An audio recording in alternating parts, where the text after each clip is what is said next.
Kita pengen jadi Kiai Ahmad Dahlan. Jadi walaupun beliaunya itu sudah tiada, tapi dengan banyak amal usaha yang didirikan oleh Muhammadiyah gitu kan, banyak aum-aum yang didirikan itu kan jadi amal jariah gitu kan, buat tabungan gitu loh di sana. Jadi kita tuh pengen mengikuti jejak beliau gitu, walaupun mungkin dengan kegiatan yang kecil-kecilan ini, seperti itu.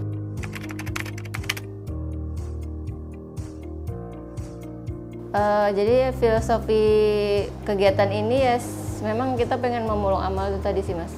Kita pengen memudahkan urusan orang lain lah, karena memang janji Allah ya, barang siapa yang memudahkan dan membantu urusan orang lain, insya Allah urusan kita pun atau masalah kita pun akan dimudahkan dan dilancarkan sama Allah gitu kan ya, di dunia maupun di akhirat, seperti itu. Jadi memang ya cuman itu sih dasar-dasar kita pengen punya kayak tabungan lah di akhirat sana, seperti itu.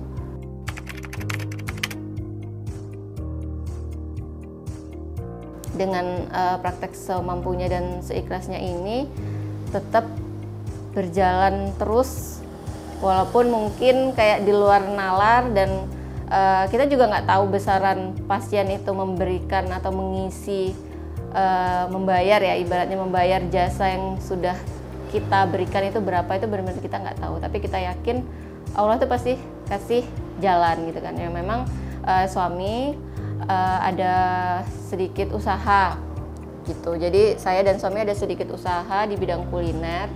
Nah dari mungkin dari situlah kita tutupi biaya operasional.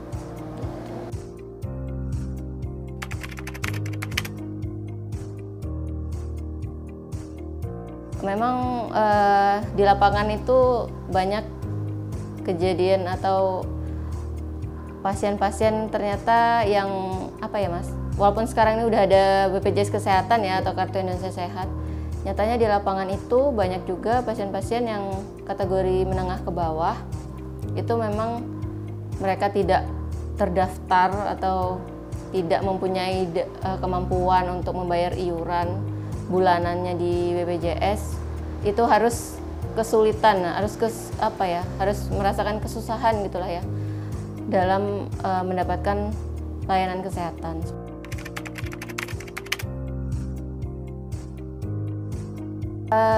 Dari awal kita menerapkan sistem ini, alhamdulillah responnya itu positif ya, banyak respon positif dari yang mungkin sebelum dibantu sama berita-berita yang keluar ya, itu mungkin pasien sehari kan, karena kita baru buka ya Mas ya, mungkin baru kisaran 10 seperti itu, 5 dalam satu harinya. Tapi setelah terekspos sama teman-teman media, terus mungkin katanya viral dan sebagainya, itu alhamdulillah sehari itu kita bisa melayani itu sekitar 40-an pasien. Jadi berkali-kali lipat lah gitu, kayak hampir 200% pasien datang untuk mendapatkan pengobatan dengan, walaupun dengan sistem yang seperti ini tuh alhamdulillah tanggapannya positif sih dari masyarakat, dari lingkungan, dari stakeholder di daerah sini juga tanggapannya masih positif.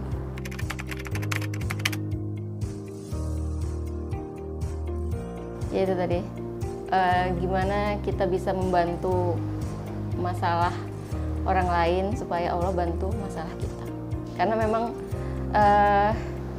ya kita ini apa ya Mas ya, manusia itu kan makhluk yang lemah ya, dicoba sedikit, diuji sedikit sama Allah kan kita udah pasti kayak merasa yang paling sulit gitu lah ya. Ternyata di luaran sana itu banyak yang lebih sulit dari kita gitu. Jadi menjadikan kita tuh sebenarnya harus bersyukur apapun keadaan kita gitu.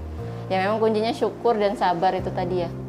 Syukur dan sabar, gimana saat sulit kita bersabar, gimana saat kita diuji dengan mungkin kesenangan, kita harus bersyukur, seperti itu.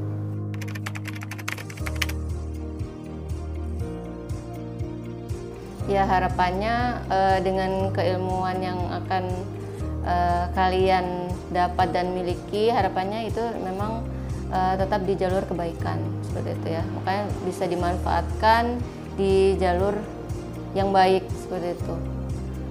Jangan sampai kita itu menjadi oknum-oknum yang merusak nama baik profesi dokter gitu. Karena memang kan akhir-akhir ini banyak ada beberapa oknum ya, oknum-oknum dari dokter atau dari rekan sejawat itu yang dengan keilmuannya tuh justru melakukan perbuatan-perbuatan yang tidak baik seperti itu. Harapannya ya itu sih. Jadi ilmu yang didapat, yang dimiliki bisa